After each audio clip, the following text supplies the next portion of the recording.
Assalamualaikum warahmatullahi wabarakatuh teman-teman. Kembali lagi bersama saya Haikal Ramadan. Di video kali ini kita akan bahas topik OSN IPA, SD dan SMP. Dan soal pertama kita punya OSN tahun 2023. Perhatikan grafik kecepatan terhadap waktu berikut.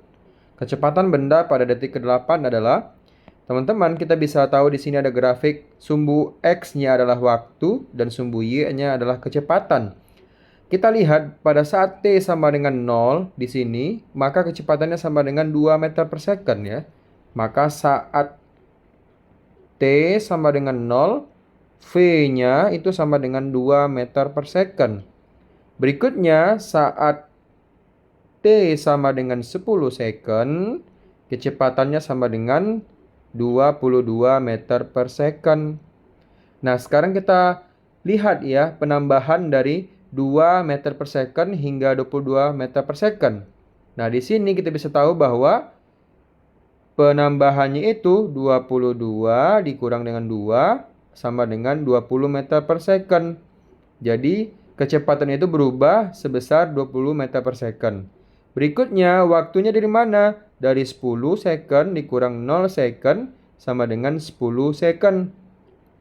Artinya selama 10 second, kecepatannya bertambah sebanyak 20 meter per second.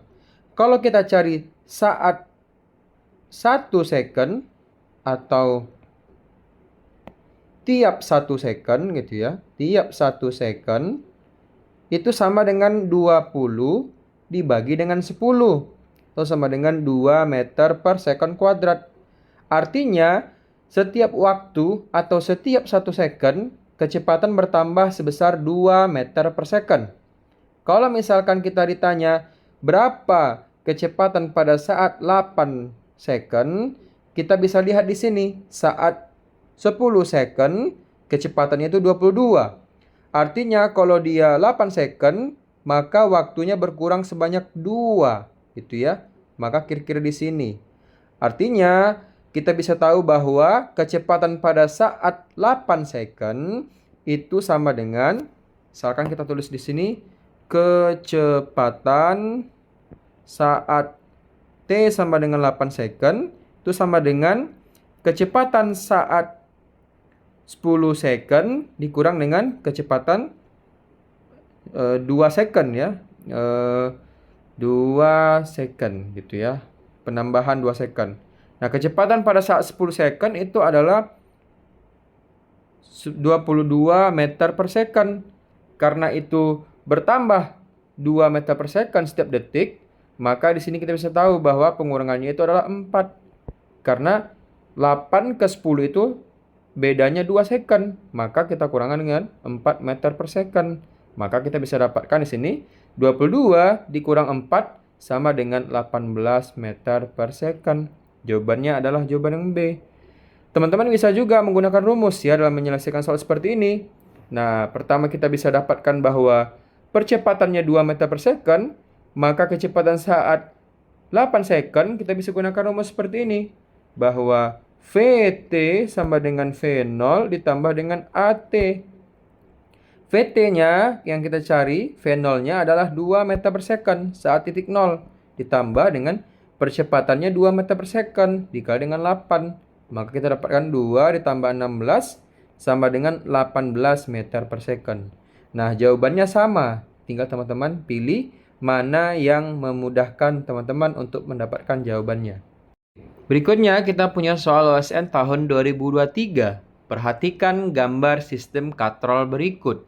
Jika beban W memiliki berat 2400 Newton, maka besar gaya minimal yang dibutuhkan untuk mengangkat beban adalah titik-titik Newton gitu ya. Nah, di sini kita punya 4 katrol ya teman-teman. Katrol pertama,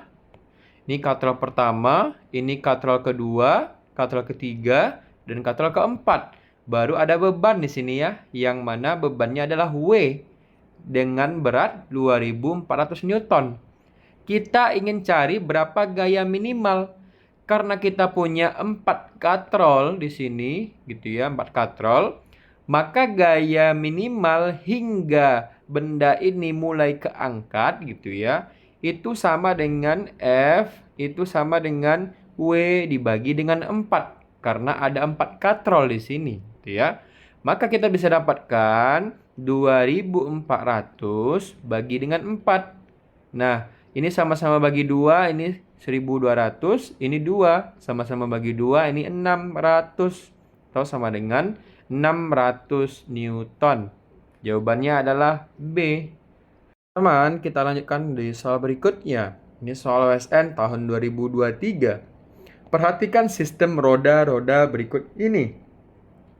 Jika roda A berputar searah jarum jam, maka pernyataan yang tepat adalah, jadi kita punya roda A yang ini, itu dia bergerak searah jarum jam, kira-kira seperti ini. Kita ingin lihat seperti apa arah putaran dari roda C. Kalau misalkan roda A ini arah jarum jam, maka roda B ini nanti akan melawan arah jarum jam. Sedangkan efek dari roda B ini melawan arah jarum jam, maka roda A ini nanti akan searah jarum jam ini ya. Searah, ini lawan arah, dan ini juga searah gitu ya.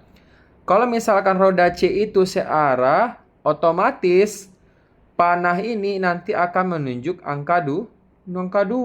Maka kita bisa lihat jawabannya, bahwa jawabannya adalah B, searah jarum jam dan arah gerak panah menuju angka 2. Jawabannya B. Oke, kita lanjut ke soal berikutnya. Ini soal OSN tahun 2023. Berikut ini adalah tabel data posisi benda yang bergerak pada lintasan lurus dengan waktu dan juga posisi. Perpindahan dan jarak yang dialami benda dari detik kedua hingga kelima adalah. Artinya di sini kita fokus ke detik kedua yang ini dan detik kelima. Teman-teman di sini harus bisa membedakan mana yang jarak dan juga mana yang perpindahan. Kalau kita misalkan tahu bahwa posisi awal atau saat T sama dengan 2, X-nya sama dengan 8. Tapi saat T sama dengan 5, X 5-nya adalah 14. Teman-teman harus tahu bahwa perpindahan gitu ya. Perpindahan itu sama dengan posisi akhir dikurang dengan posisi awal. Karena posisi akhirnya 14 dan posisi awalnya adalah 8, maka perpindahannya adalah 14 dikurang 8 sama dengan 6 cm. Itu adalah perpindahan. Maka kalau kita lihat di sini, ini jawabannya salah dan ini salah antara A dan juga C.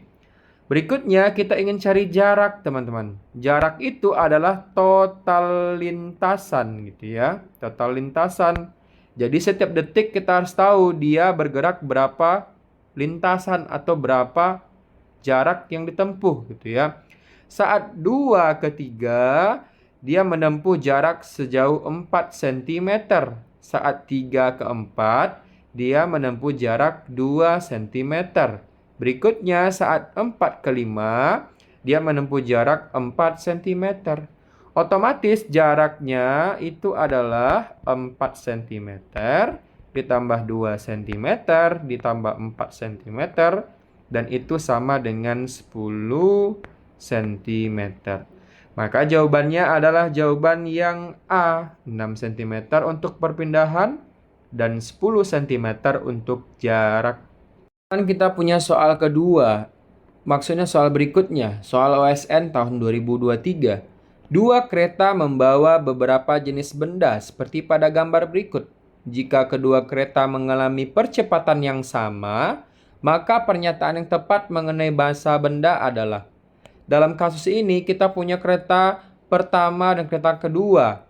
Dia punya percepatan yang sama ya, atau A1 sama dengan A2. Kalau kita lihat di sini, kereta 1 terdiri dari 2X ya. Kereta 1 terdiri dari 2X atau 2 kotak ditambah dengan Y ya. Ini Y lingkaran. Sementara kereta 2 kita punya 2X ya, 2X ditambah dengan 2Z. Maka karena percepatan yang kereta 1 sama dengan percepatan kereta 2, kita bisa hubungan seperti ini bahwa F1 sama dengan F2 dan kita tahu F itu adalah M kali 1, M1 maksudnya A1 sama dengan M2 A2. Maka kita bisa dapatkan di sini 2X ditambah dengan Y dikali dengan A1 sama dengan 2X ditambah 2Z dikali A2. Karena besarnya sama, kita bisa coret di sini. Kita dapatkan 2X tambah Y sama dengan 2X tambah 2. Ini adalah 2Z ya. Ini 2Z ya. Maka kita dapatkan 2X habis. Maka Y itu sama dengan 2Z. Atau teman-teman bisa langsung lihat ya. Maka ini kan ada 1Y. 1Y ditambah dengan 2X. Di sini 2X ditambah dengan 2Z. Maka 2X habis, 2X habis, 1Y sama dengan 2Z. Jawabannya adalah A, Y sama dengan 2Z. Kita punya soal berikutnya, soal OSN tahun 2023. Sebuah benda meluncur dari titik P menuruni bidang lengkung seperti pada gambar berikut. Jika bola meluncur tanpa kecepatan awal, maka pernyataan yang benar adalah. Jadi kita ingin cari analisis untuk titik P dan juga Q dari benda ini. Di mana dia meluncur tanpa kecepatan awal. Teman-teman harus tahu bahwa energi mekanik itu sama dengan energi potensial ditambah dengan energi kinetik. Maka di sini kita bisa tahu bahwa kalau potensial 0 di sini, maka ketinggian pada titik P itu lebih besar daripada ketinggian dari titik Q. Otomatis energi potensial titik P lebih besar dari energi potensial titik Q. Mari kita lihat opsinya. Energi potensial bola titik P lebih kecil dibandingkan energi potensial titik Q. Ini salah, malah sebaliknya yang berlaku gitu ya. P lebih besar dari Q. Bola meluncur dengan kelajuan konstan. Ini juga salah. Karena dia awalnya diam, maka nanti dia punya kecepatan di titik Q gitu ya. Terus energi mekanik benda di titik P sama besarnya dengan titik Q. Dan energi kinetik benda di titik P dan Q sama besar. Ini salah. Sementara ini 0 energi kinetiknya. Di sini nanti dia punya energi kinetik. Dan jawabannya adalah C. Energi mekanik benda di titik P dan Q sama besarnya. Pertama, energi potensial berubah menjadi energi kinetik ditambah dengan energi potensial titik Q. Oke teman-teman, kita lanjut ke pembahasan soal berikutnya. Di sini kita punya soal OSN 2023. Perhatikan gambar dua katrol berikut. Berdasarkan gambar di atas, urutan massa benda dari yang paling ringan hingga berat adalah.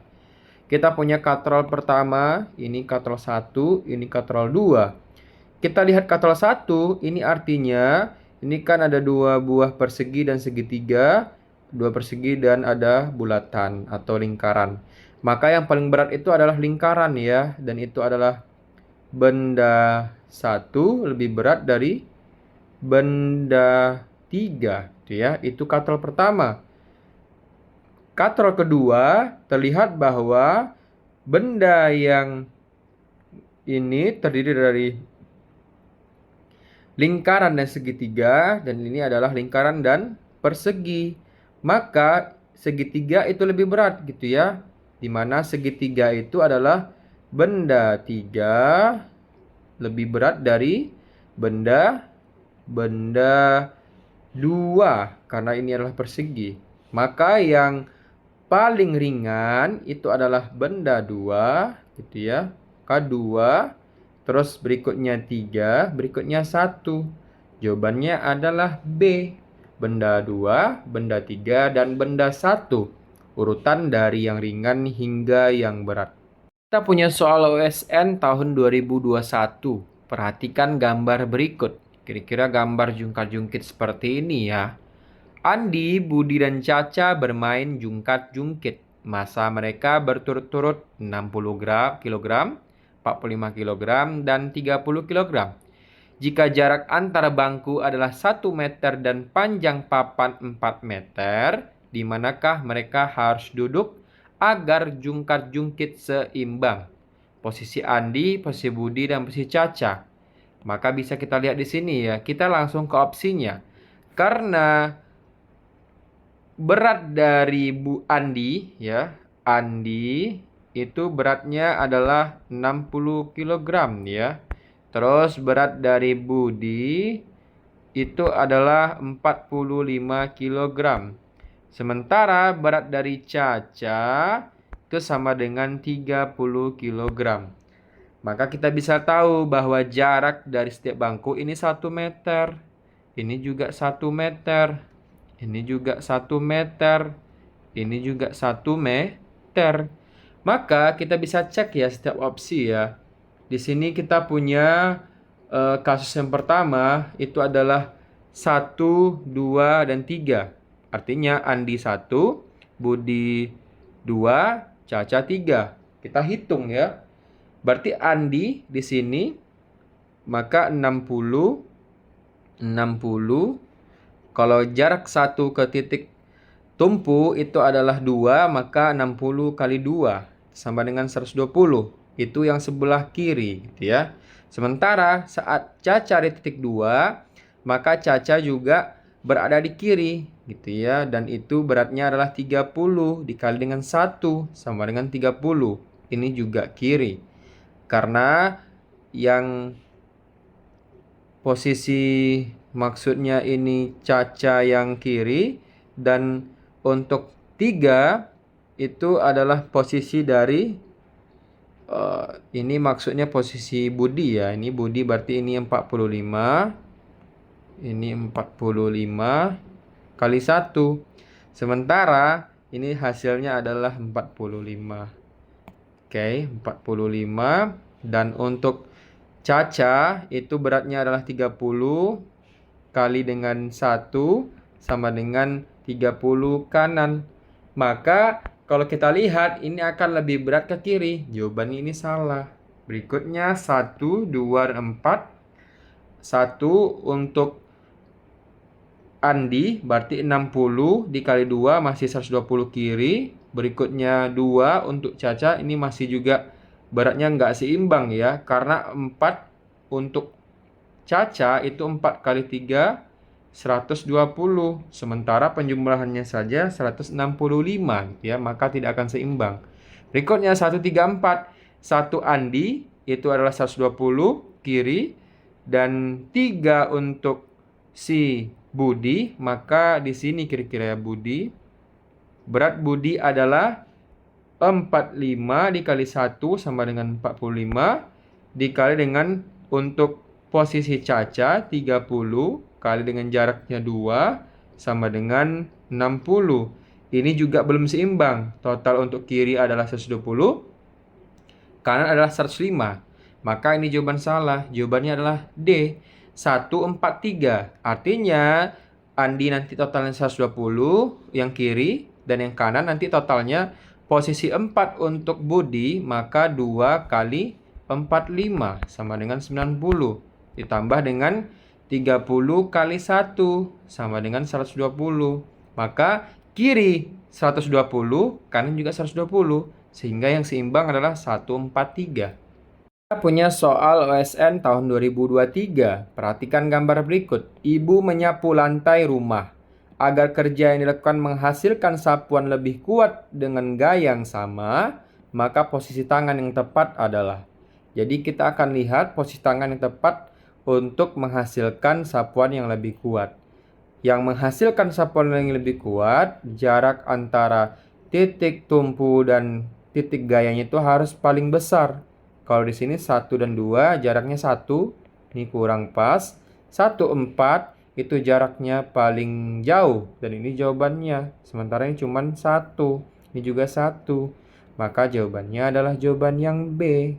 Kita punya soal berikutnya, soal WSN tahun 2021. Mobil A dan B masing-masing bergerak dengan kelajuan rata-rata 30 km per jam dan 40 km per jam. Keduanya bergerak dari Jakarta menuju Bandung sejauh 120 km pada pukul 13.00. Pada waktu bersamaan, mobil C turut melakukan perjalanan Jakarta-Bandung. Kelajuan rata-rata mobil C lebih kecil dibanding mobil B dan lebih cepat dibanding mobil A. Waktu kedatangan mobil C di Bandung yang paling memungkinkan adalah: pertama, kita bisa analisis dulu ya. Misalkan ini adalah jarak antara Jakarta dan ini misalkan adalah Bandung gitu ya. Di mana jarak antara Jakarta Bandung itu adalah 120 km. Berikutnya, kecepatan dari mobil A itu adalah 30 km per jam. Dan misalkan VA adalah 30 km per jam. Sementara mobil B kecepatannya 40 km per jam.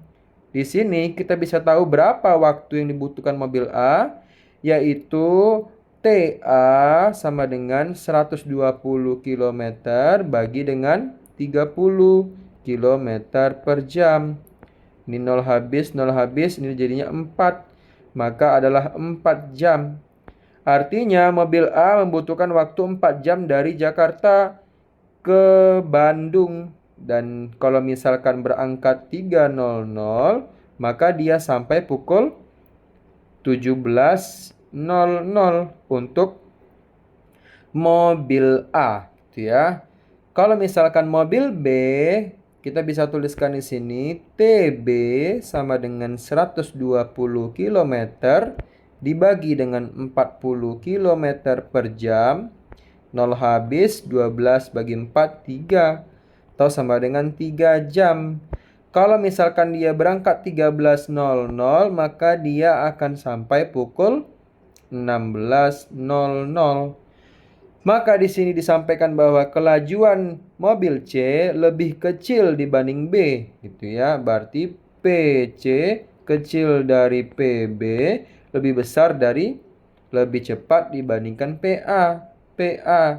Mobil A dia sampai kira-kira jam 17.00. Mobil C dia sampai di 16.00.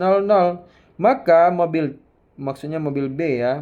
Maka mobil C akan sampai dalam rentang 16.00 dan 17.00. Kita cek opsinya. Jawaban A salah, B jawabannya, C salah, dan D salah. Maka jawabannya adalah kemungkinan 16.30. Nah, kita punya soal OSN 2021. Perhatikan gambar bidang miring berikut. Panjang dan tinggi bidang miring yang menghasilkan keuntungan mekanik terbesar adalah. Di sini kita punya panjang bidang miring S dan tinggi bidang miring H. Keuntungan mekanik maksimum adalah ketika perbandingan bidang miring dengan ketinggian itu nilainya besar. Artinya kita cek untuk opsi masing-masing. Opsi D, dia tingginya 60 cm dan panjang lintasan miringnya 120. Maka kalau dibagi, ini jadinya 2. Artinya 120 bagi 60, 2. Sementara untuk C, 150 dan 50, ini 150 bagi 50 sama dengan 3. Dan B, 180 dibagi dengan 60, itu hasilnya 3. Berikutnya yang A, 200 dibagi 50 sama dengan 4. Maka keuntungan mekanik terbesar itu adalah A, 200 miringnya dan 50 untuk tingginya. Itu ya. Punya soal berikutnya. Soal OSN 2021. Perhatikan gambar berikut. Jika jarum jam berputar sebanyak 1/4 putaran, maka banyak putaran yang dialami jarum menit dan jarum detik adalah. Kita tahu dia 1/4 putaran, maka kira-kira kalau telah jam 12, maka 1/4 putaran itu kan dari 12 hingga ke 3. Maka jarumnya itu akan berputar, jarum menit itu akan berputar sebanyak 1, 2, dan 3. Maka 3 putaran untuk menit. Dan opsi C dan D kita bisa eliminasi. Berikutnya kita bisa lihat dari jarum detiknya. Kalau jarum detiknya kita bisa tahu bahwa 1 putaran itu kan sama dengan 60 detik. Maka kita bisa tahu bahwa untuk 1/4 putaran dia akan berputar sejauh 3 kali dengan 60 atau sama dengan 180 putaran. Jawabannya yang A, 3 putaran menit dan 100 putaran untuk yang detik. Oke, di sini kita akan bahas soal OSN IPA untuk SD. Dan ini bagian untuk fisikanya. Soal pertama kita punya kasus Andi, Budi, dan Cahyo melakukan lomba lari dengan lari 200 meter saat pengambilan nilai pada mata pelajaran olahraga. Andi berlari dengan kecepatan tetap 10 meter per second hingga garis finish. Sedangkan Budi berlari dengan kecepatan tetap 8 meter per second selama 5 detik pertama, kemudian mempercepat larinya dengan percepatan 1 meter per second kuadrat selama 4 detik. Dan akhirnya berlari dengan kecepatan tetap hingga garis finish. Sedangkan Cahyo berlari dengan kecepatan 8 meter per second untuk 100 meter pertama dan kemudian berlari dengan kecepatan 12 meter per second. Pernyataan manakah berikut yang benar ya? Pertama kita bisa hitung ya waktu setiap orang menempuh lari 200 meter ya.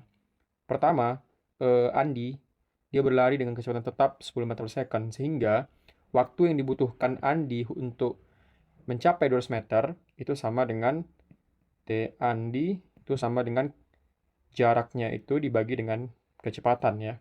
Maka jaraknya adalah 200 dibagi dengan kecepatan adalah 10 sehingga kita dapatkan 20 second. Artinya Andi mencapai garis finish selama 20 second. Berikutnya kita analisis untuk Budi. Budi pertama dia melakukan kecepatan tetap 8 meter per second selama 5 detik. Kita bisa hitung selama 5 detik tersebut dia menempuh jarak berapa ya. Dengan rumus S1 sama dengan kecepatan dikali dengan waktu. V1 dikali dengan T1. V1-nya adalah 8. Dikali dengan T1-nya adalah 5 sama dengan 40 meter. Sementara jaraknya itu adalah 200 meter. Berikutnya diberikan informasi bahwa Budi itu mempercepat 1 meter per second kuadrat ya selama 4 detik. Artinya kita bisa hitung kecepatan akhir itu adalah VT sama dengan V0 ditambah dengan percepatan kali dengan waktu ya. V0-nya adalah 8 ditambah dengan percepatannya 1 kali waktunya adalah 4, maka kita dapatkan kecepatannya adalah 12 meter per second. Nah, berikutnya kita ingin menghitung dengan kecepatan 12 meter per second ini berapa jarak yang ditempuh oleh si Budi ya, di mana S2 sama dengan V0T ditambah dengan setengah AT kuadrat. Di mana kita bisa dapatkan V0-nya adalah 8. V0-nya adalah 8 dikali dengan T adalah 4 ditambah dengan setengah A-nya 1, sementara T-nya itu kita bisa dapatkan adalah 4 kuadrat ya. Maka kita dapatkan 32 ditambah dengan 16 bagi 2 atau sama dengan 32 ditambah dengan 8 dan itu sama dengan 40. Nah, diberikan informasi bahwa setelah dan akhirnya berlari dengan kecepatan tetap. Artinya Andi akan berlari dengan kecepatan 12 meter per second ya untuk jarak selanjutnya. Berarti jarak total yang sekarang tempuh adalah 1 tambah S2 itu sama dengan 40 ditambah dengan 40 sama dengan 80 meter. Sisa jarak artinya 200 ya dikurang dengan 80 meter sama dengan 120 meter. Nah, 120 meter ini kita akan cari berapa waktu yang dibutuhkan ya dengan kecepatan 12 meter per second. Ya, tinggal kita bagi saja. Maka kita bisa dapatkan di sini waktu sama dengan 120 dibagi dengan 12 sama dengan 10 second ya. Nah, kita hitung nih kalau si Budi dia membutuhkan berapa detik ya. Pertama 5 detik, terus 4 detik, terus 10 detik. Artinya total waktu yang dibutuhkan oleh Budi, T Budi, itu sama dengan 5 ditambah 4 ditambah dengan 10. Artinya adalah 19 second. Berikutnya kita cari adalah waktu yang dibutuhkan Cahyo untuk berlari hingga mencapai 200 meter ya. Cahyo pertama dia punya kecepatan 8 meter per second untuk 100 meter pertama. Kemudian dengan kecepatan 12 meter per second untuk 100 meter berikutnya ya. Maka kita bisa dapatkan waktu untuk kecepatan pertama T1 Cahyo itu sama dengan 100 dibagi dengan 8 meter per second ya. Ini sama dengan 12,5 second ya. Berikutnya waktu kedua itu adalah dengan kecepatan 12 meter per second, sementara jaraknya adalah 100. Maka kita dapatkan 100 dibagi dengan 12, itu kira-kira 8,33 ya. Artinya total waktu yang dibutuhkan oleh Cahyo itu adalah 12,5 ditambah dengan 8,33. Dan itu sama dengan 20,83 second. Artinya, pernyataan yang benar untuk kasus ini adalah pernyataan yang B, di mana Budi memenangkan perlombaan. Kenapa? Karena waktu yang dibutuhkan cuma 19 second, sementara Andi 20 second, dan Cahyo adalah 20,83 second. Kasus berikut ini kita punya dua buah gambar ya, seseorang yang mengangkat barbel, di mana barbel masih di bawah untuk gambar pertama, dan barbel sudah diangkat dengan ketinggian H untuk gambar kedua. Jadi seorang atlet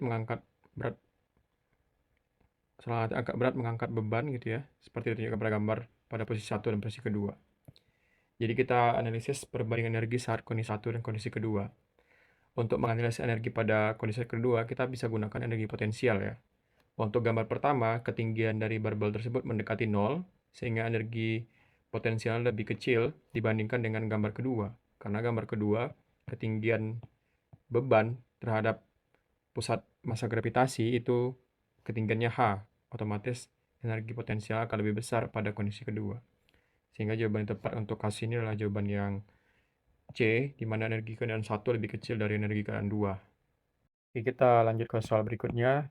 Dalam eksperimen di laboratorium terdapat 6 resistor yang disusun dalam kombinasi seri dan paralel ya, seperti pada gambar. Kira bentuk seperti ini. Rangkaian dihubungkan ke suatu sumber tegangan yang besarnya adalah 12 volt. Kita ingin cari berapa nilai arus yang mengalir pada rangkaian. Pertama kita cari dulu rangkaian untuk nilai hambatan gabungan dari rangkaian ini.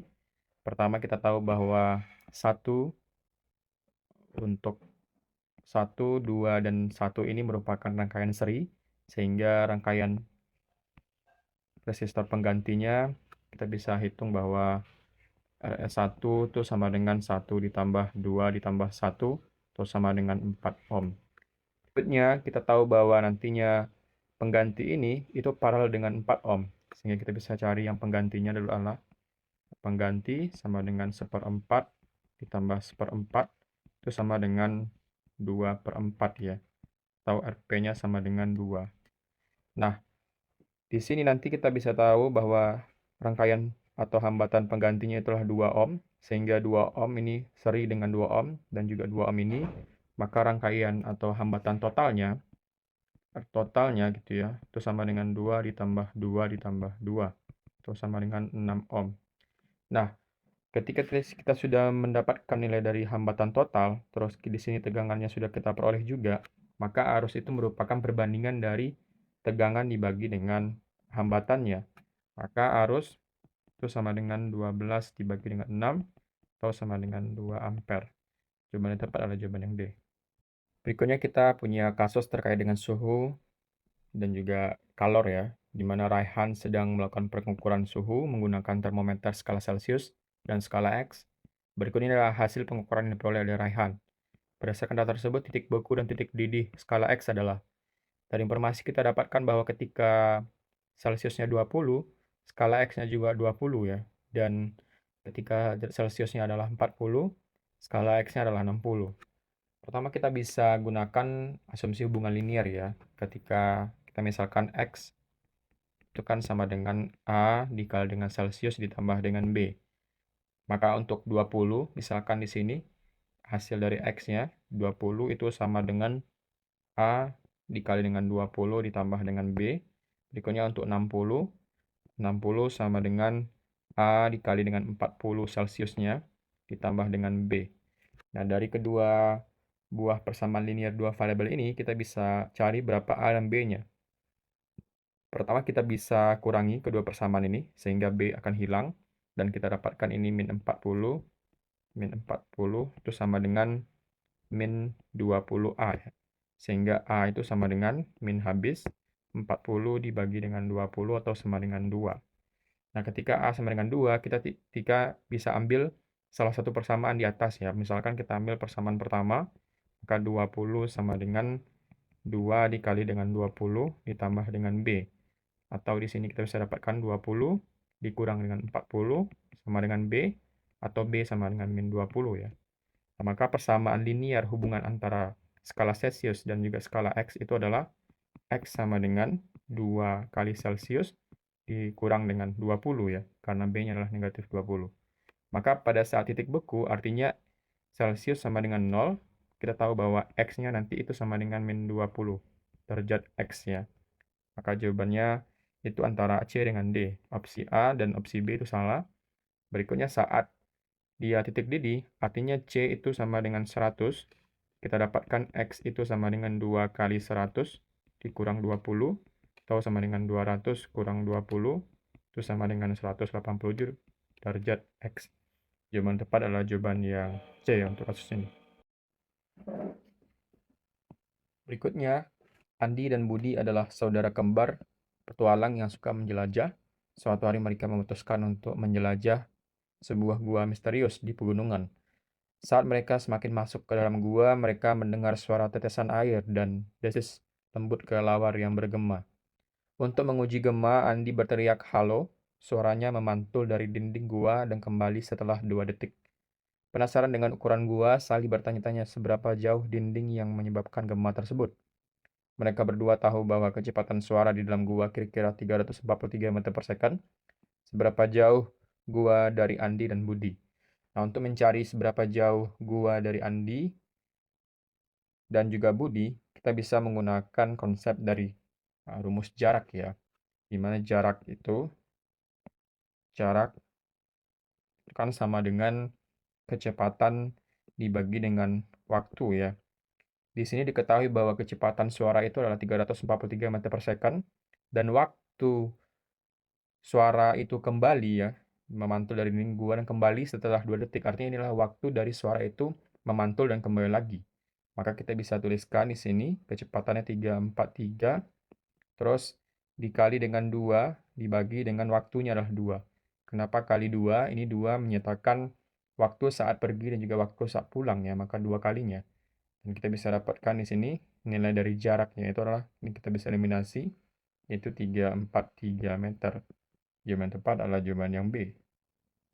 Kasus berikutnya adalah seorang siswa melakukan percobaan dengan kumparan kawat solenoid yang dililitkan pada inti besi. Siswa tersebut menghubungkan kumparan ke sumber tegangan DC atau arus searah 12 volt melalui sebuah saklar.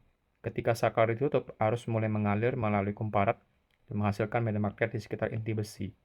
Dia ingin mengetahui bagaimana perubahan arus mempengaruhi medan magnet dan arus induksi yang dihasilkan pada kumparan sekunder ketika ditempatkan berdekatan dengan kumparan utama. Kira-kira bentuk ilustrasinya seperti ini. Ada solenoid, ada inti besi, dan di sini ada saklar yang dihubungkan ya. Pertanyaannya apa yang terjadi pada arus induksi dalam kumparan sekunder ketika saklar ditutup. Nah, ketika saklar ditutup ya, arus mulai mengalir. Jadi kan peristiwa awalnya adalah arus mulai mengalir, maka medan magnet meningkat ya secara tiba-tiba ketika saklar ini ditutup. Berikutnya karena medan magnet berubah, akan terjadi arus induksi sesaat ya. Jadi di sini nanti akan ada arus induksi sesaat di kumparan sekundernya. Setelah arus DC menjadi stabil, medan magnet akan menjadi konstan ya, maka tidak ada arus induksi lagi. Nah, arus induksi tidak berganti arah, atau maksudnya tidak bolak-balik karena ini adalah tegangan DC, karena hanya ada satu kali perubahan ya, yaitu ketika saklar ini ditutup. Maka kalau kita cek semua opsi yang ada di sini, jawaban yang tepat itu adalah jawaban yang A. Itu arus induksi awalnya mengalir dalam satu arah, kemudian berkurang menjadi 0. Oke, soal berikutnya, pada suatu sore yang hujan, Emma melihat dari jendelanya dan terpesona oleh pelangi indah membentang di langit. Dia teringat gurunya menjelaskan bahwa pelangi terbentuk ketika sinar matahari melewati tetesan hujan dan terpisahkan atau terdispersi menjadi beberapa warna. Emma terpesona oleh bagaimana setiap warna terlihat jelas, kemudian bertanya-tanya mengapa warna-warna tersebut tersebar dan bukan tercampur. Dia mengingat sesuatu tentang bagaimana cahaya membelok secara berbeda untuk setiap warna dan menyebabkan spektrum indah yang dia lihat. Pertanyaannya adalah apa yang menyebabkan dispersi warna pada pelangi. Pertama kita harus tahu dulu bagaimana konsep dari pembiasan, dispersi, pemantauan internal, dan juga pembiasan kedua ya. Pertama pembiasan ketika cahaya, ketika cahaya itu masuk ke dalam tetesan air hujan, maka cahaya akan mengalami perubahan arah ya. Karena adanya perubahan medium ya, medium udara dan juga mediumnya air atau indeks biasnya berbeda. Berikutnya, peristiwa dispersi. Cahaya putih yang terdiri dari beberapa warna, dengan panjang gelombang berbeda akan dibelokkan ya dengan sudut berbeda juga. Kira-kira seperti ini. Nah, merah akan dibelokkan paling sedikit dan ungu paling banyak, yaitu untuk peristiwa dispersi. Berikutnya, pantul internal. Cahaya kemudian memantul di dalam tetesan air ya. Dan yang keempat adalah pembiasan kedua. Jadi saat keluar dari tetesan air, cahaya kembali dibiaskan dan warna-warna menyebar membentuk spektrum. Kita cek tint analisis dari opsi yang ada, maka jawaban yang tepat itu adalah jawaban yang B, yaitu pembiasan dan dispersi cahaya di dalam tetesan hujan. Berikutnya, kita punya soal.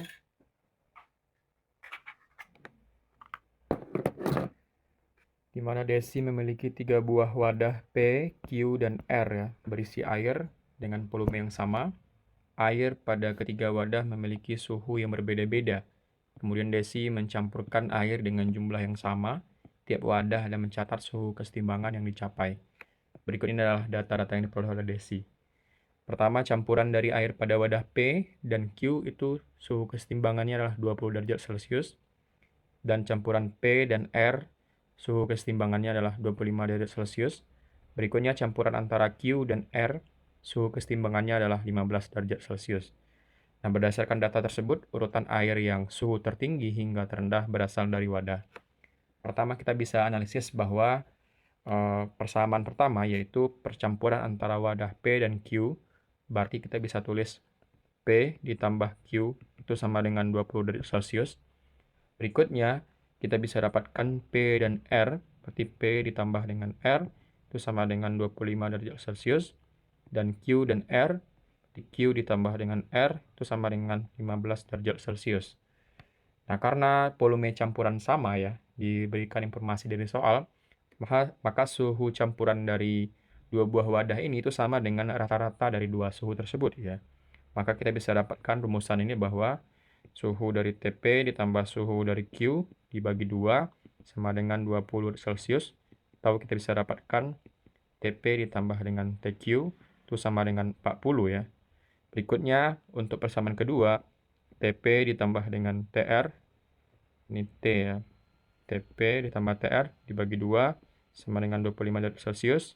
Atau kita bisa dapatkan TP ditambah dengan TR itu sama dengan 50 ya. Kita kali silang. Berikutnya persamaan ketiga, TQ ditambah dengan TR ya dibagi 2 itu sama dengan 15 derajat Celcius. Maka kita bisa dapatkan TQ ditambah dengan TR itu sama dengan 30 derajat Celcius. Nah, kita sudah dapatkan 3 persamaan dari percampurannya. Maka pertama kita bisa dapatkan bahwa TP itu kan sama dengan TP sama dengan 40 dikurang dengan TQ ya. Ini adalah TQ. Nah, 40 kurang TQ ini kita bisa substitusikan ke dalam persamaan kedua ya. Untuk persamaan ini, maka kita bisa dapatkan untuk persamaan 2 itu kan TP tambah TR, maka ini jadinya 40 dikurang dengan TQ ditambah dengan TR ya, itu sama dengan 50 ya. Itu persamaan keempat misalkan kita tuliskan di sini. Berikutnya persamaan keempat ini kita bisa substitusikan ke dalam persamaan ketiga ya, yaitu TQ tambah TR sama dengan 30 Celcius. Maka kita bisa dapatkan bahwa nilai dari TR tersebut ya, misalkan di sini kita ambil TR ini kan sama dengan 40 pindah ke kanan jadi 50 kurang 40 adalah 10 ditambah dengan TQ. Nah, TR ini kita substitusikan ke dalam persamaan TQ. Misalkan kita tulis di sini, maka TQ ditambah dengan 10 ditambah dengan TQ itu sama dengan 30 ya. Maka di sini kita bisa dapatkan bahwa 2 TQ itu sama dengan 20 atau TQ sama dengan 10 ya. Oke, kita sudah dapatkan nilai dari TQ adalah 10. Berikutnya kita bisa dapatkan nilai dari TR dengan persamaan ini bahwa TR itu sama dengan 10 ditambah TQ. Artinya TR itu sama dengan 20 ya. 10 ditambah dengan 10. Berikutnya, karena kita sudah dapatkan TR 20, kita bisa dapatkan nilai dari TP. Jadi kita ambil dari persamaan yang pertama ini ya, bahwa TP sama dengan TQ. Maksudnya TP tambah TQ sama dengan 40. Maka TP itu sama dengan 40 dikurang dengan TQ. Nah, karena TQ adalah 10, maka kita tahu bahwa TP adalah 40 dikurang 10, itu sama dengan 30 ya. Nah, maka kalau misalkan urutan dari tertinggi ke terendah, yaitu P, R, dan Q, maka jawaban yang tepat adalah jawaban yang A, P, R, dan Q. Kali ini kita akan bahas soal OSN IPA SD ya, tingkat kabupaten kota, di mana di sini kita punya soal pertama terkait dengan biologi. Perhatikan gambar berikut ini, pernyataan yang tepat berkaitan dengan hewan pada gambar di bawah ini seperti apa ya. Kita tahu bahwa gambar ini merupakan hewan belalang sembah Eropa ya, dengan nama latin adalah Mantis religiosa. Nah, karakteristik dari hewan ini yaitu sebagai hewan predator ya, dari hewan seperti ini, sehingga kita bisa cek setiap opsi A, B, C, D yang menyatakan sifat dari hewan predator. Yang A itu hewan tersebut menempati tingkat tropik pertama. Ini tidak benar karena belalang sembah adalah predator bukan herbivora. Tingkat tropik pertama biasanya ditempati oleh produsen ya, atau tumbuhan. Sehingga yang opsi A ini adalah salah. Berikutnya opsi B adalah hewan tersebut berperan sebagai detritivore. Nah, ini juga tidak benar ya, karena belalang sembah bukan detritivore, melainkan predator yang memangsa serangga lain. Berikutnya opsi kecil adalah hewan tersebut bersifat karnivora. Nah, ini benar karena belalang sembah Eropa tersebut memiliki karakteristik sebagai karnivora ya, yang memakan serangga lain. Dan yang D, hewan tersebut mengalami metamorfosis sempurna, dan ini adalah salah, sehingga jawaban yang tepat adalah jawaban yang C, hewan tersebut bersifat karnivora. Soal berikutnya, 3 tulang pada telinga yang menghubungkan antara gendang telinga dengan rumah siput adalah, kita punya opsi A, landasan, sanggurdi, dan martil. Martil, landasan, dan sanggurdi. C, sanggurdi, landasan, dan martil. D, landasan, martil, dan sanggurdi. Untuk 3 tulang kecil pada telinga tengah yang menghubungkan gendang telinga dengan rumah atau koklea, disebut juga dengan osikula ya. Urutan yang paling tepat dari luar ke dalam itu adalah martil atau malleus, menempel pada gendang telinga. Berikutnya landasan incus, berada di tengah. Dan yang terakhir adalah sanggurdi atau stapes, terhubung dengan jendela opal menuju koklea. Jadi jawaban tepat untuk kasus inilah B, yaitu martil, landasan, dan sanggurdi. Soal berikutnya, berikut ini pernyataan yang tepat mengenai sel darah merah pada manusia adalah, kita punya 4 opsi di sini. A, komponen seluler yang terbanyak kedua setelah leukosit pada darah manusia. Yang B, memiliki kemampuan gerak amoeboid dan dapat menembus keluar pembuluh. Sementara yang C, memiliki kandungan pigmen berupa senyawa mioglobin yang berfungsi mengikat oksigen ya. Sementara D, sel darah merah mereduksi sebagian besar organelnya termasuk nukleus. Nah, kita bakal bahas terkait dengan sel darah merah ya. Di mana opsi yang tepat itu adalah opsi yang D, di mana sel darah merah mereduksi sebagian besar organelnya termasuk nukleus ya. Karena sel darah merah dewasa tidak memiliki nukleus, dan sebagian besar organel lainnya dapat menampung lebih banyak hemoglobin protein ya, dan dapat mengikat oksigen. Nah, kalau misalkan opsi yang A itu jelas salah ya. Sel darah merah justru adalah komponen seluler terbanyak ya dalam darah, bukan yang kedua. Sementara opsi B juga salah. Kemampuan gerak amoeboid dan menembus dinding pembuluh atau diapadesis adalah ciri leukosit ya, sel darah putih, bukan eritrosit. Sementara opsi yang kecil juga salah, karena pigmen pengikat oksigen pada eritrosit adalah hemoglobin, bukan mioglobin ya, yang ada di otot. Sehingga jawaban yang tepat adalah jawaban yang D. Berikutnya, perhatikan beberapa ciri hewan berikut. Pertama, suhu internal tubuh dipengaruhi oleh perubahan suhu lingkungan. Yang kedua, kulit dilapisi sisik yang kering. Ketiga, secara periodik mengalami ganti kulit. Yang keempat, memiliki rahang fleksibel. untuk menelan mangsa. Hewan yang tidak memiliki ciri di atas adalah kita punya opsi A, B, C, dan D, di mana gambar A itu merupakan ular yang memiliki semua ciri di atas ya, seperti berdarah dingin, kulit bersisik, rahang fleksibel untuk menelan mangsa. Yang B juga merupakan ular yang memiliki ciri di atas, sementara yang gambar C itu merupakan seekor belut ya, dan itu termasuk ke dalam ikan, bukan reptil, dan kulitnya licin tanpa sisik kering, tidak berganti kulit, dan tidak mempunyai rahang fleksibel seperti ular. Sementara D itu juga merupakan ular ya, sehingga jawaban yang tepat adalah jawaban yang C, yaitu belut. Berikutnya kita diberikan gambar tengkorak kepala manusia, di mana kita ingin cari tipe sendi dari struktur yang ditunjukkan pada gambar di atas adalah, yaitu tipe yang sutura ini ya. Jadi kita pengen cari eh, dia tipe sendi seperti apa ya, di mana A sendi bebas atau diartrosis, dan B sendi kaku atau amfiartrosis, sementara C sendi tulang rawan, sinkondrosis, dan D adalah sendi mati, sinartrosis ya. Kalau kita lihat dari gambar itu kan ditunjukkan adalah sutura. Sutura adalah contoh dari sendi sinartrosis ya, yaitu sendi mati, tidak memungkinkan untuk terjadinya pergerakan ya, dan menyambungkan tulang secara tetap untuk melindungi organ vital seperti otak ya. Maka jawaban yang tepat adalah jawaban yang D, yaitu sinartrosis dalam kurung adalah sendi mati. Soal berikutnya adalah makhluk hidup yang berperan penting pada keberlangsungan siklus materi di dalam ekosistem adalah, jadi kita punya 4 opsi di sini. Pertama adalah kelewing atau kaki seribu, yang B jamur, C cacing tanah, dan D semut ya. Nah, pertama kita cek setiap opsi. Pertama kelewing atau kaki seribu, kita tahu bahwa kaki seribu itu merupakan detritivore ya, atau pemakan sisa organik dan membantu proses awal penguraian tapi bukan pengurai utama ya. Sementara C atau B jamur, dekomposer sejati, mengurai bahan organik menjadi senyawa sederhana dan sangat penting dalam daur materi. Jawaban yang tepat adalah jawaban yang B.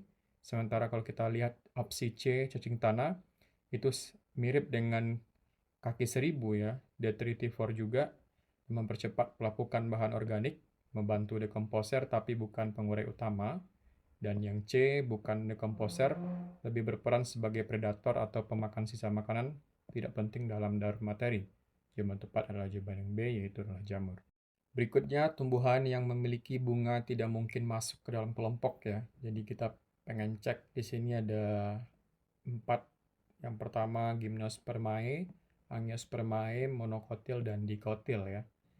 Yang A, Gymnospermae, ya ini sebenarnya tidak termasuk kelompoknya ya, karena ini yang tidak memiliki bunga dan merupakan tumbuhan berbiji terbuka seperti pinus, melinjo, dan damar.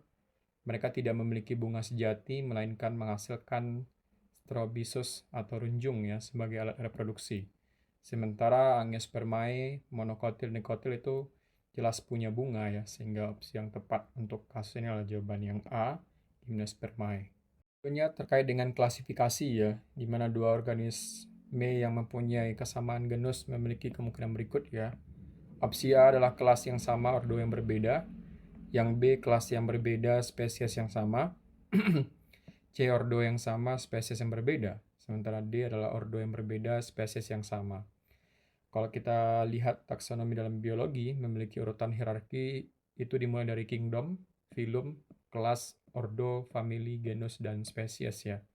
Jika dua organisme memiliki kesamaan genus, maka sudah pasti ordonya juga sama. Karena genus berada di bawah famili, dan famili berada di bawah ordo. Namun belum tentu spesiesnya sama, karena satu genus bisa memiliki beberapa spesies berbeda ya. Contohnya adalah genus Panthera mencakup Panthera leo atau singa, atau tigris harimau. Mereka berbeda spesies tapi satu genus, dan karena itu juga satu ordo ya, Carnivora. Jadi kemungkinan yang paling tepat adalah C, ordo yang sama, spesies yang berbeda. Berikutnya, dalam ekosistem sawah terjadi pola interaksi antar populasi ya dalam bentuk rantai makanan sebagai berikut. Pertama padi, tikus, ular, dan elang ya. Apabila salah satu dari rantai kita musnahkan, misalnya ular, maka kemungkinan yang akan terjadi adalah, jadi dari siklus ini kita pengen musnahkan ular ya. Maka kalau misalkan kita musnahkan ular, yang paling tepat itu adalah produktivitas padi akan menurun karena kepunahan populasi ular akan diikuti dengan terjadinya peningkatan populasi tikus ya. Maka jawaban yang tepat itu adalah jawaban yang D, produktivisi padi menurun.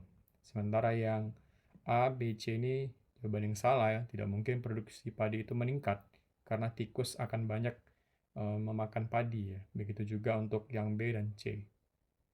Soal berikutnya adalah soal berikutnya adalah makanan yang disimpan dalam lemari es tidak mudah membusuk. Hal tersebut disebabkan, kita punya 4 opsi di sini. Enzim pada tubuh bakteri tidak bekerja, bakteri pembusuk mati, bakteri pembusuk cepat berkembang biak, endospora tidak dapat tumbuh ya. Nah, kalau misalkan kita tahu bahwa lemari itu kan menyimpan makanan pada suhu rendah, sekitar 0 hingga 5 derajat Celcius. Nah, pada suhu ini, aktivitas enzim dalam tubuh bakteri melambat drastis atau bahkan tidak bekerja ya. Akibatnya proses metabolisme bakteri terganggu sehingga yang paling tepat itu adalah A, yaitu enzim pada tubuh bakteri tidak bekerja ya. Akibat pada suhu ini memperlambat kerja enzim atau bisa juga eh, tidak bekerja ya. Sementara opsi B, bakteri pembusuk mati, tidak benar karena sebagian besar bakteri tidak mati di suhu rendah, mereka hanya tidak aktif. Kulkas menghambat pertumbuhan, bukan membunuh. Sementara opsi C, bakteri pembusuk cepat berkembang biak, ini jelas salah ya. Sementara D, endospora tidak dapat tumbuh, ini juga salah untuk kasus ini. Sehingga jawaban tepat adalah jawaban yang A, yaitu enzim pada tubuh bakteri tidak bekerja. Tahapan selanjutnya setelah membuat hipotesis dalam metode ilmiah adalah kita punya 4 opsi: melakukan analisis data, melakukan penelitian, menemukan masalah, dan mengambil kesimpulan ya.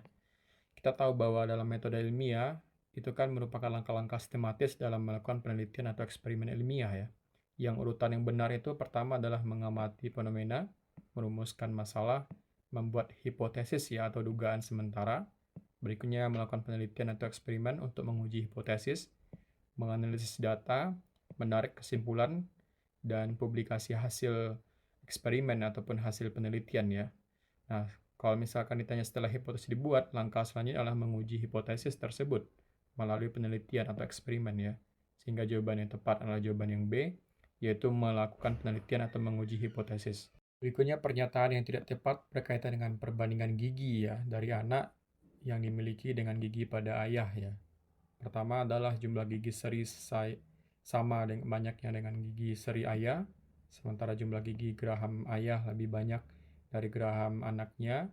Jumlah gigi taring ayah lebih banyak dari gigi taring anaknya, sementara yang D, jumlah gigi geraham depan ayah dan anaknya itu sama banyaknya.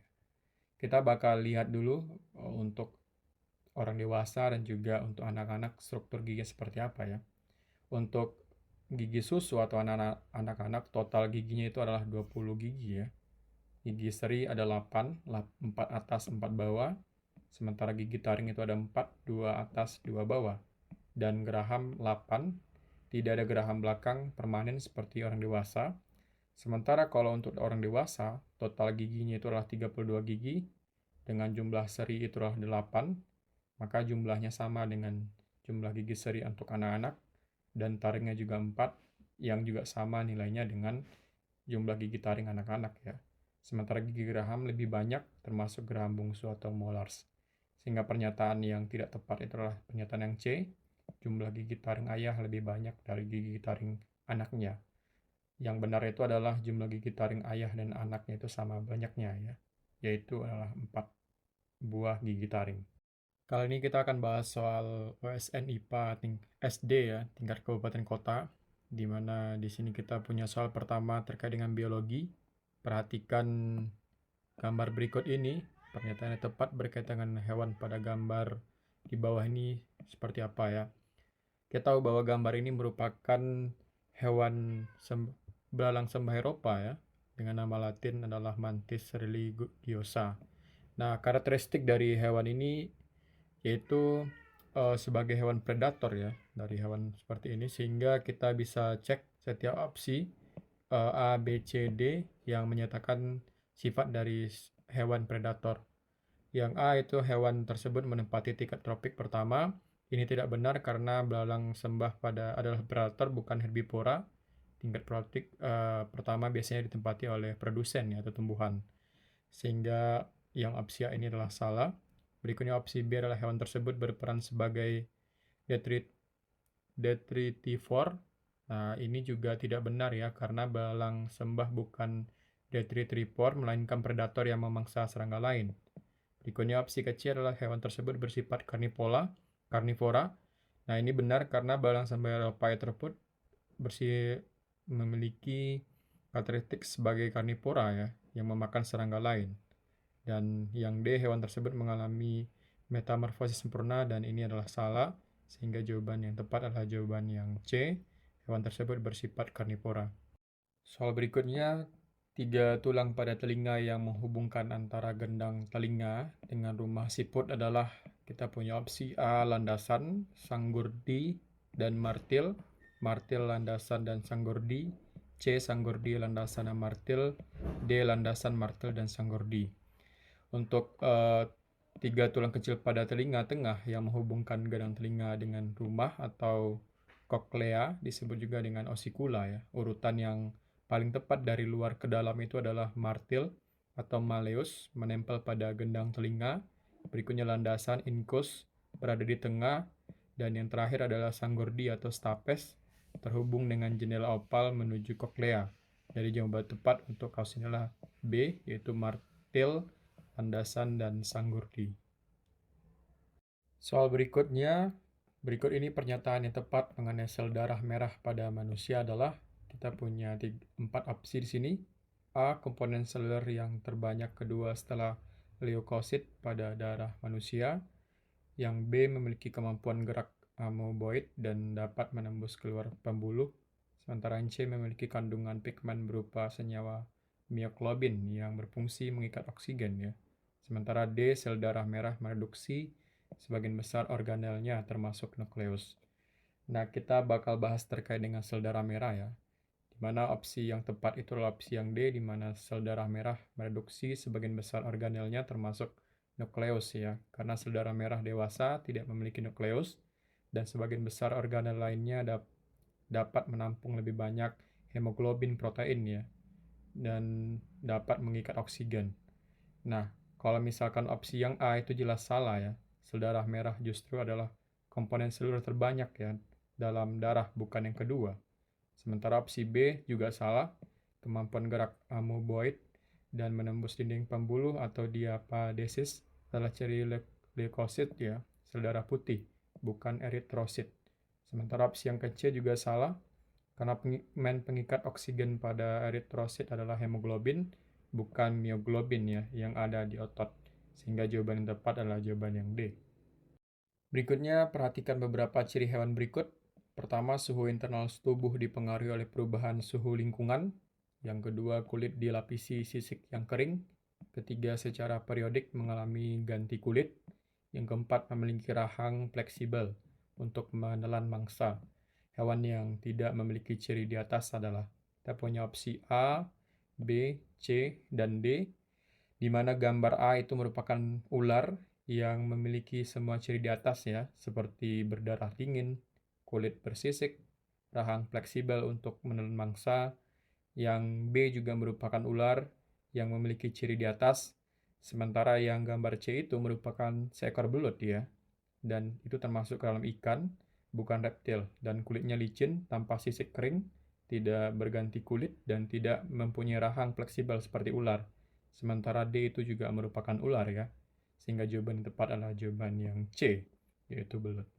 Berikutnya kita diberikan gambar tengkorak kepala manusia, di mana kita ingin cari tipe sendi dari struktur yang ditunjukkan pada gambar di atas adalah, yaitu tipe yang sutura ini ya. Jadi kita pengen cari dia tipe sendi seperti apa ya, di mana A, sendi bebas atau diartrosis, dan B, sendi kaku atau amfiartrosis, sementara C, sendi tulang rawan, sinkondrosis, dan D adalah sendi mati, sinartrosis ya.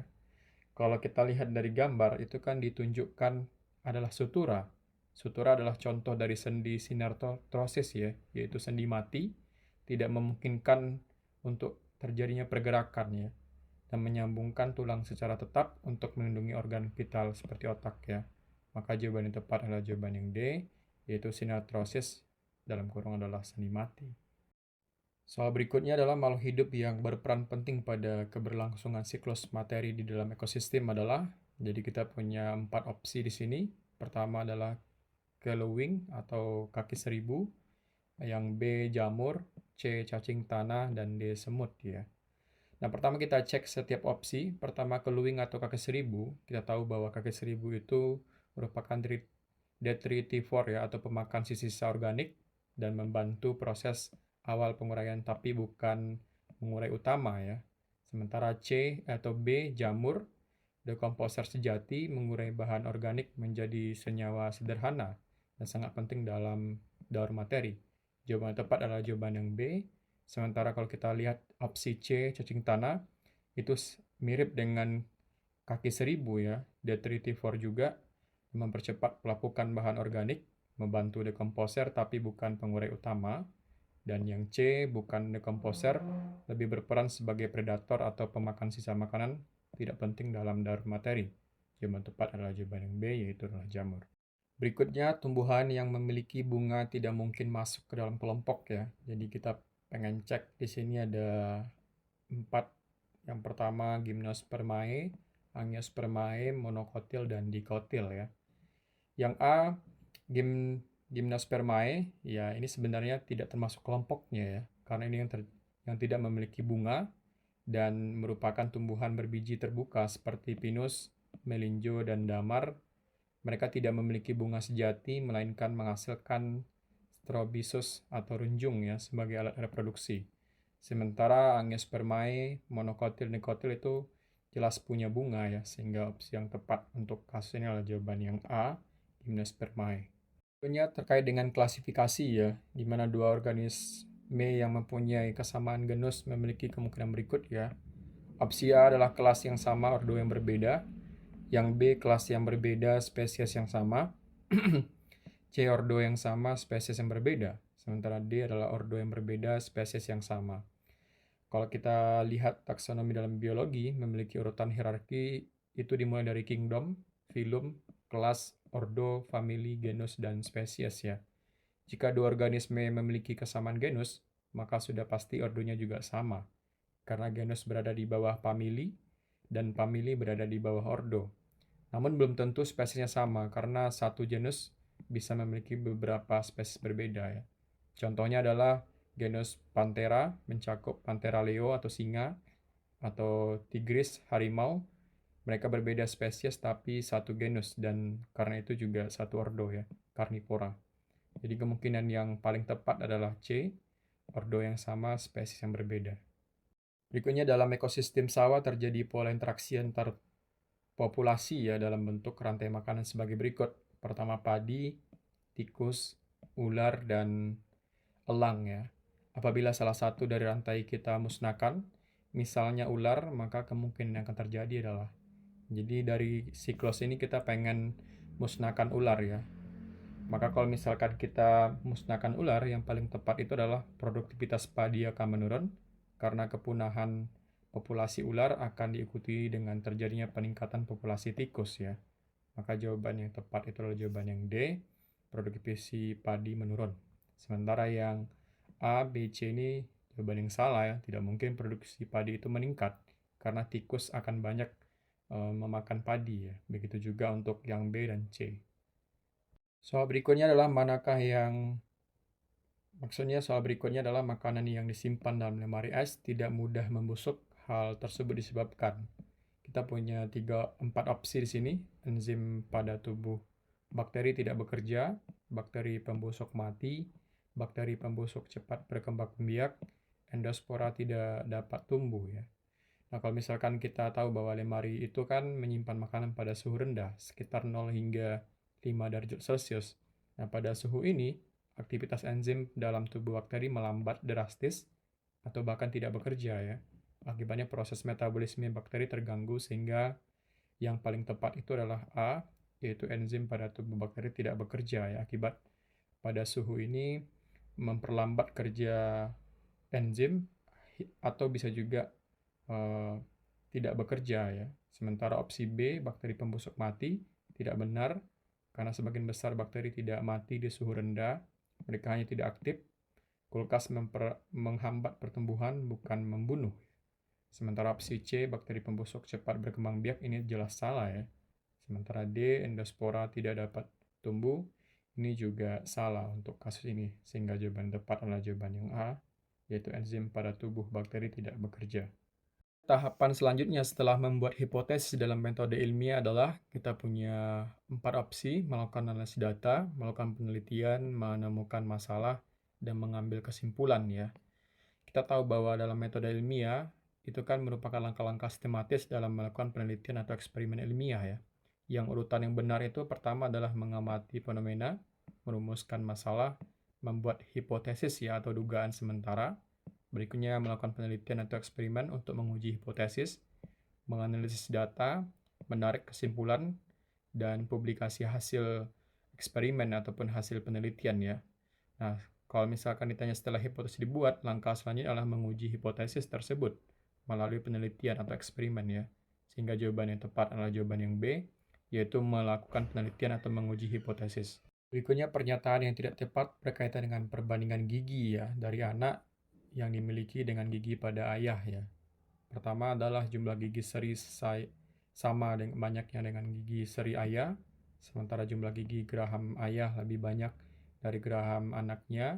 Jumlah gigi taring ayah lebih banyak dari gigi taring anaknya, sementara yang D, jumlah gigi geraham depan ayah dan anaknya itu sama banyaknya. Kita bakal lihat dulu untuk orang dewasa dan juga untuk anak-anak struktur gigi seperti apa ya. Untuk gigi susu atau anak-anak total giginya itu adalah 20 gigi ya. Gigi seri ada 8, 4 atas 4 bawah. Sementara gigi taring itu ada 4, 2 atas 2 bawah. Dan geraham 8, tidak ada geraham belakang permanen seperti orang dewasa. Sementara kalau untuk orang dewasa, total giginya itu adalah 32 gigi, dengan jumlah seri itu adalah 8, maka jumlahnya sama dengan jumlah gigi seri untuk anak-anak, dan taringnya juga 4, yang juga sama nilainya dengan jumlah gigi taring anak-anak ya.